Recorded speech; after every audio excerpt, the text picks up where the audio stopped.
Controversial influencer Andrew Tate and his brother Tristan are being sued for tax evasion in the UK after failing to pay 5.3 million Australian dollars in taxes. UK police allege the pair paid no tax on $40 million of revenue from their online businesses between 2014 and 2022.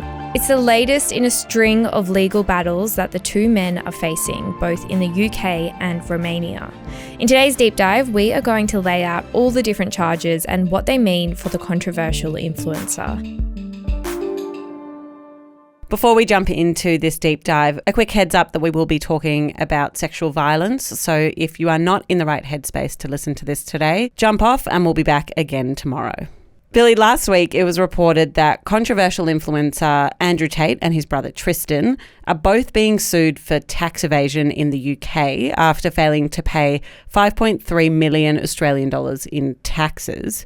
Now, it comes as the two are awaiting trial on several different criminal offences, very serious things, including rape and sex trafficking. So I wanted to do this podcast because there have been so many different headlines surrounding Andrew Tate and his brother over the past few years. And it's very complicated and we haven't done a deep dive into him in a while. Yeah. Now, I presume if you've clicked on this episode, you probably know who Andrew Tate is, but I still think that that's a good place to start, just to give a quick little explainer. So Zara, who is Andrew Tate? A good question. And actually, I think I fall into the category of people that have just seen lots of headlines but haven't ever really engaged with his stuff. And so in preparing for this podcast, I did a bit of a deep dive into that content and into who the Tate brothers are. And so, I guess I'll say as much as I know, which is on the internet, which is that Andrew Tate is an American-British influencer.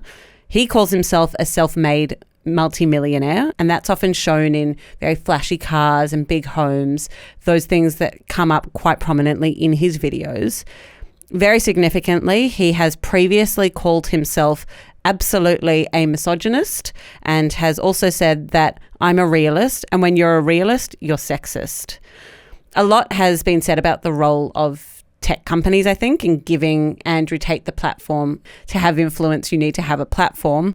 And I do think that his influence on young men cannot be underestimated. In sheer numbers alone, he has currently 9.6 million followers on X. It's a huge number. He's been permanently banned from Instagram and Facebook since 2022. And he is also currently banned from YouTube and TikTok. And all of those bans come from breaking their rules around hate speech and other restrictions. In terms of the actual material that Tate publishes himself, I'm not going to play you clips of him speaking. I think they are very freely available if you want to go and have a look about who he is. And so while over the past couple of years he's been spoken about for his sometimes very inflammatory comments, misogynistic comments, lately the focus has been on this range of legal challenges that he's facing, and there have been lots of headlines about it. Yeah, it's almost an understatement to say that he is controversial. The kind of content he posts is often complete hate speech. Yeah, deeply offensive. Another thing that happened in the last week is that Nick Kyrgios, the Australian tennis player, tried to distance himself after he had previously posted a quote of Tate, and then he said that he really regretted that and wanted to distance himself completely. There is a bit of a movement. Yes. I think that he symbolises something broader that many academics are looking at when it comes to influencing especially young men and the role of tech. It's just completely fascinating. So can we now, we've gone over who exactly he is, but we want to explore the legal battles that he is facing. Let's start with the first charges that were laid against him and his brother. Yeah, I think it will make most sense to start furthest back and then get to why we're talking about him today. So the story of Andrew Tate and his current legal battles go back to Romania, where him and his brother have both been living for quite a while now. Now, in April of 2022, police carried out a raid on the place where he and his brother was living, and it's often referred to as a compound. I saw in lots of reporting they say it's a compound, and it's because Andrew and Tristan Tate have for several years now lived in this massive warehouse that they bought in the middle of Romania, and they have converted that to this huge living space. So whenever you hear about their living, just imagine what they're in. And so Back in April of 2022, this raid was carried out, and at the time it was understood to be in connection to an investigation into sex trafficking.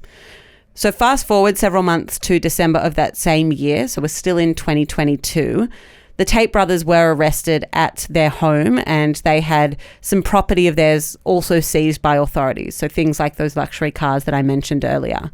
They were kept in Romanian detention until March of 2023, and at that point, they were freed and placed under house arrest. And so it was only in June of 2023 when Andrew and Tristan Tate were actually charged by police. And those charges were extremely serious. They were charges of rape, human trafficking, and forming an organised crime group to sexually exploit women. Those are extremely serious charges. What else do we know about what they're being accused of? They are very serious, and Romanian prosecutors were alleging that the brothers recruited at least 7 women to join them by, quote, misleading them about the intention to establish a marriage and the existence of real feelings of love. The women were then allegedly transported to Romania, where they were subjected to physical violence and mental coercion, things including constant surveillance and being forced to film pornographic content. Andrew Tate himself is also accused of using physical violence and mental pressure to rape one of the women. So those form some of the allegations that have then been the foundation of these charges brought by Romanian authorities. So I said earlier that they were under house arrest, but in August of last year, they were released from that house arrest and they were allowed to move a bit more freely. They do still have some restrictions on their movements, but they're by no means under house arrest. And so has that case against them actually started in court? It hasn't. And before we go on, I do just want to make clear, both of the men do deny the charges against them, but the case hasn't started yet. So in April of this year, a Romanian court ruled that the case could begin. There had been a bit of back and forth about whether, the threshold of evidence had been reached and all of those things that happen in any kind of preliminary stage of a trial. But in April this year, it was decided that it could go ahead. We just haven't actually received confirmation of when it will happen. So that will happen, but we're still waiting to see exactly when it will happen. But there were also headlines about the brothers being extradited. Was that in relation to this case? A good question.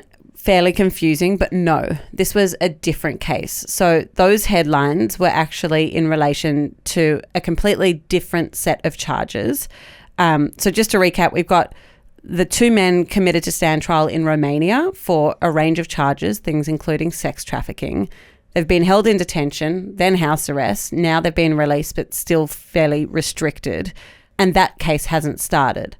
Separately, though, the Tates are also facing allegations in the UK. So in March of this year, British police obtained an international arrest warrant for, at that point, it was just said 2 men in their 30s. But then a spokesperson for the brothers confirmed that it was in relation to them. At that point, they said that they unequivocally denied all of the allegations. Those allegations were around sexual offences. They ranged between 2012 and 2015. And in March of this year, the brothers were arrested in Romania on behalf of the UK. And so that's where this headline about extradition comes from. Because the crimes were allegedly committed in the UK, the 2 men would need to be tried in the UK, but they're living in Romania. And so they would need to be what's called extradited, which just means sent from Romania to the UK before further legal action can be brought against them.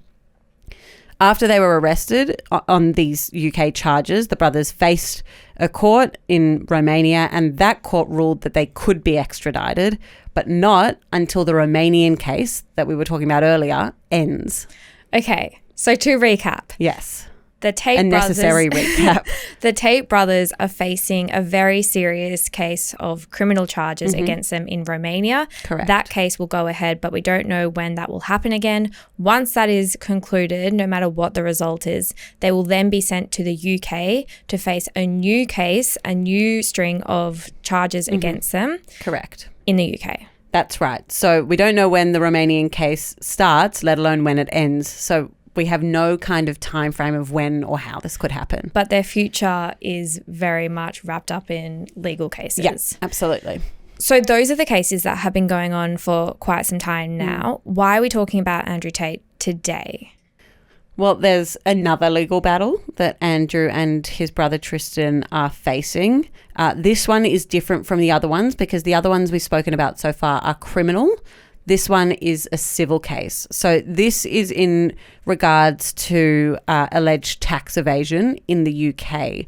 And it's being alleged that the two of them have failed to pay something like 5.3 million Australian dollars in taxes in the UK. So what are the details on that one? It's the brothers and another person, but they're anonymous. We don't know who that is. They're all being sued by the UK police, and the police are attempting to recover millions in unpaid tax on earnings from the Tates, we'll call it products, so things that they've sold, digital services and OnlyFans.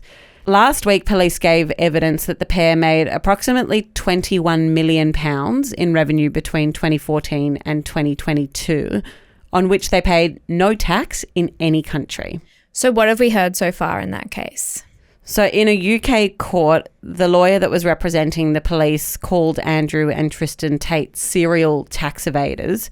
The lawyer said they, in particular Andrew Tate, are brazen about it. And I think that was in reference to a video that was played in that case, which heard from Andrew Tate directly. It was a video he had posted that said, "When I lived in England, I refused to pay tax. Ignore, ignore, ignore, because in the end, they go away."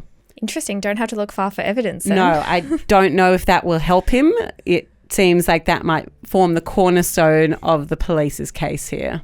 But we'll have to wait and see what happens here, as well as with the other cases. We can expect, though, on this civil case to get a judgment fairly soon. So we're expecting a judgment on the 9th of September with this one. And then those criminal charges will just have to play out in their own time. One we will continue to keep an eye on. If this podcast has raised any issues for you, you can contact 1-800-RESPECT on 1-800-737-732. And thank you so much for joining us on the Daily Aus. If you've learned something from today's episode, you can hit follow on Spotify or Apple to make sure that there is a TDA episode waiting for you every morning. And if you're watching on YouTube, you can hit subscribe and there will also be a video waiting for you every single morning. Thank you so much, and we'll be back again tomorrow.